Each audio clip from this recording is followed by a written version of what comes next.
Yan. Buksan natin yan. Printer nito. Meron po yan 2 years warranty. Yan. Pag binili yung bago, may 2 years warranty yan. Tapos, yan. Pag binuksan natin, andyan po yung mga accessories niya sa loob. yan po yung power cable. And then, meron pa dyan. Yun, nalaglag yung isang ink. Ay, nagkandalaglag pa. Hindi ko alam na nasa side yun eh. Yan po, yan yung 4 na libreng kasama dyan sa printer. 20 ml po yan bawat isa. Pag bumili ka ng bagong Epson na ganyan, may kasama yan.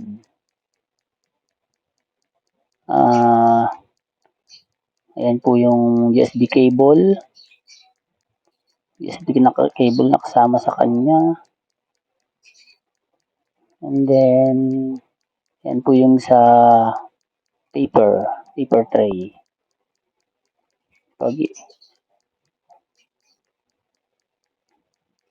Ang gagawin po natin dyan sa printer na yan ay papalitan natin ng ink. Yan po yung yung drivers niya.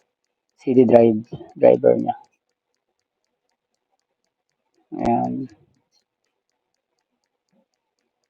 Kalasin muna natin yung styro. Dandahan lang natin kalasin. Medyo pa. Nakab pa yung styro. Yan.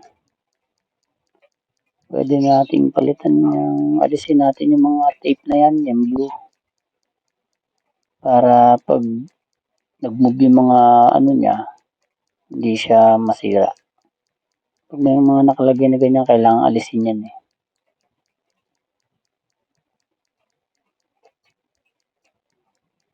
Okay. Tingnan natin. Buksan natin yung kanya. Yan. Alisin natin itong mga yan. Mga tape na yan.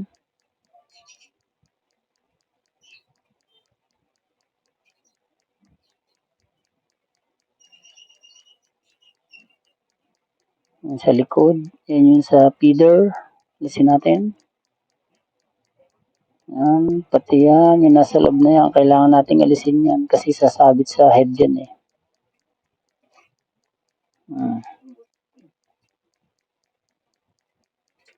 And then, checkin natin yung bawat baka may naiwan pang tape.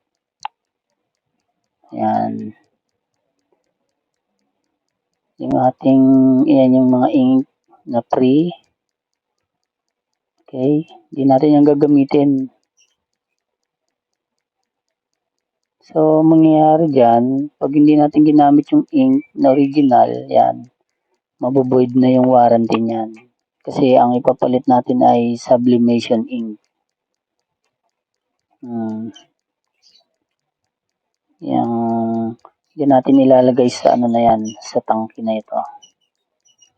Yan.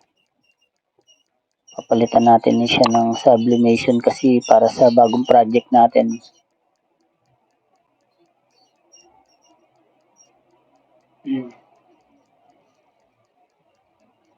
Okay.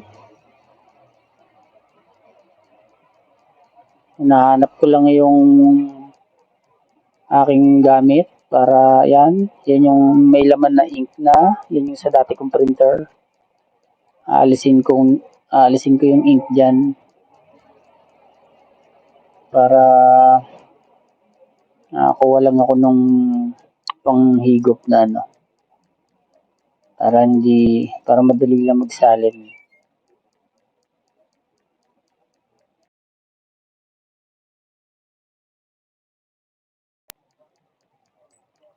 Yan po yung kinuha ko. Sublimation ink. Yan po yung ilalagay natin dyan sa bago nating printer. Ayan po. Buhusan ako ng black, pero ang kukuhanin ko yung black doon na isa, dyan sa tangke na yan. So, yan, yung tatlo na yan, isasalin ko dun sa ano. Ayan.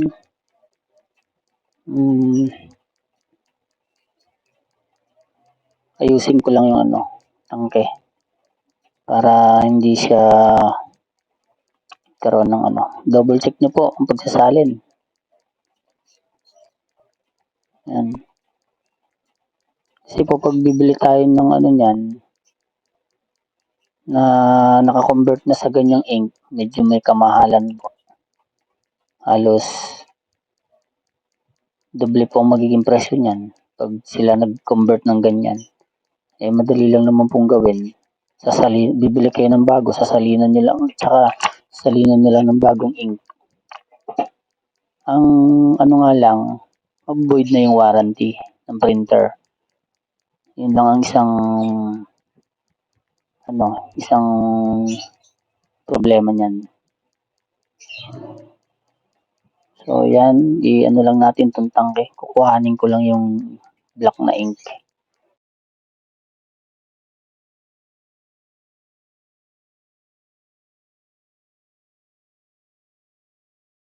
Yun na, hinigop ko na. Kukunti na rin ang laman nito eh. So ayan, ganyan lang, kasimple. Lalagay natin dyan sa black. Kinuha natin sa isang tangke, lipat natin dyan. Ayan. Dino-double check ko lang tong ano, ink parang iba yung ano niya kasi.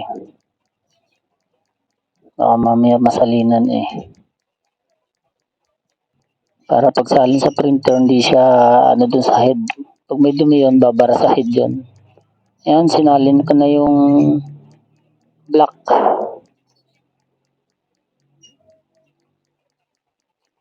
Kuhanin natin ulit dito sa isa. Sinasaid ko lang yan dyan sa kabilang tangke. Okay. Ngayon, nasisimot pa naman kahit konti. Lipat natin dyan.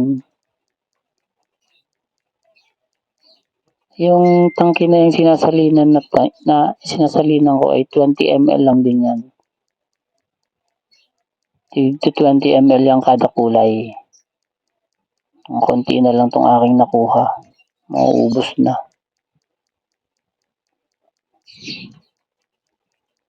Yan. Punasan lang natin para hindi magkalat. Ganyan yung pwede nyong gawin pag kayo ay bibili ng printer at ang gusto nyo gamitin ay sublimation. Yan, salinan nyo lang ng ink na sublimation. Para hindi na kayo mapamahal sa inyong gagawing sublimation printer. Kasi may kamahalan yan pag nasasalinan na nila ng ink na ganyan. Kung ang presyo ng printer ay nasa 5,000, magiging mga 8,000 yan pag sinalinan na nila. Eh, isasalin nyo lang naman yung ink dyan sa tangke and then ayos na yun. Pigment printer, sublimation printer na yun. Nasalin natin itong dilaw. Takpan muna natin yung black. Yan. Salin natin yung dilaw. Silip-silipin nyo yung sa side kasi baka masobra na salin. Aapaw yun dun sa ano. Okay? 20 ml. Yung pong sinasalin ko ay 100 ml yan. Kaya may sobra yan dyan eh. Mas madami siya kaysa dun sa original na ink.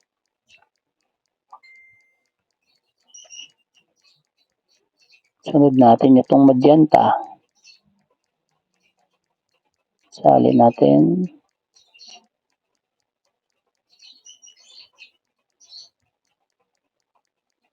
Okay na yan.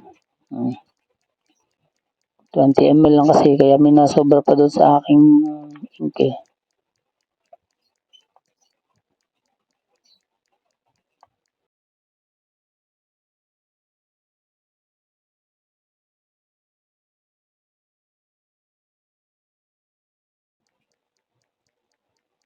Lilik pa siya. Punasan muna natin.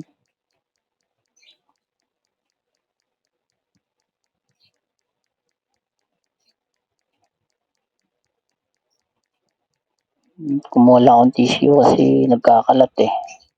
Punasan muna natin yan. Then,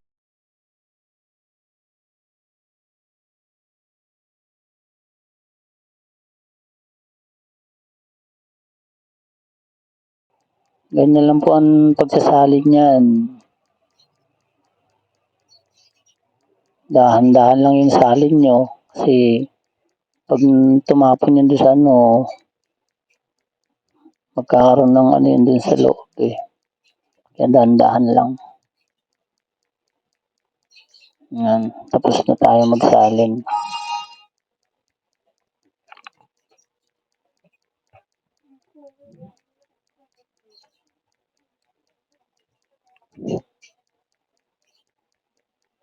Okay. Pag may mga leak ng konti sa gilid, punasan nyo lang ng tissue.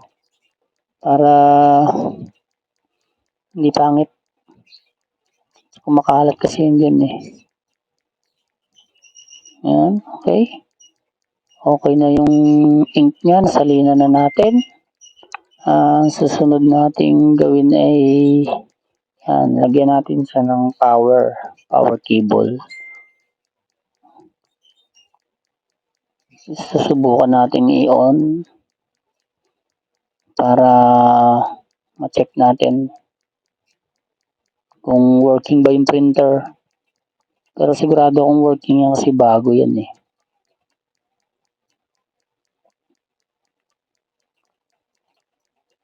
Yan. Pag nasaksak na natin yung power, and then next step natin is silipin muna natin yung mga sa loob niya. Baka may mga ano pa. Yan, pindutin lang natin yung power on. Pag nag-power on na siya, tayin lang natin. Okay. Tingnan natin kung anong ipapakita niyang error.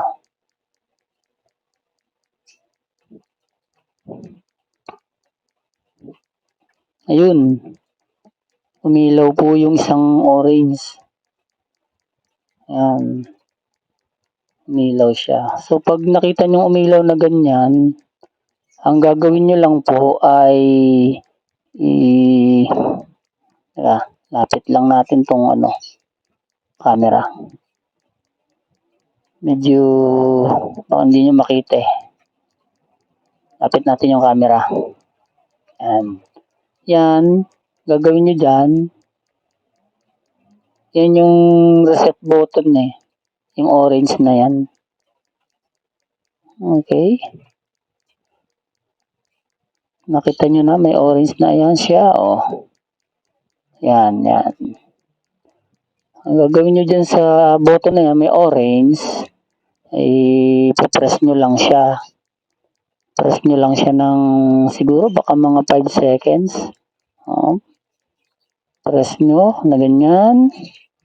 And then, hintayin nyo lang. Yun. Pag biglang nawala yung orange, bitawan nyo na. At ang ano nyan, i-load niya yung ink doon sa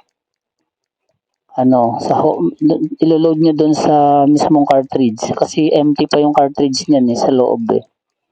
So yan, pag nag-blink na yung orange, yung green, hihintayin niyo lang yan. Mga 20 minutes na magpa-flash siya. Maghihigop siya ng ink galing sa tangke na sinalinan natin. Idadiretso niya doon sa cartridge. And then pagkatapos niyan, okay na yon. Titigil yung green na yan. Pag nag-steady na yung green, yan, ibig sabihin, pwede na kayong mag-print. Ayan, natapos siya. Subukan nating mag-print.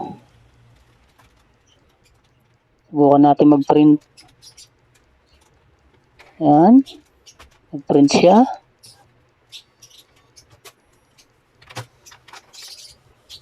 Tayin natin ang output niya.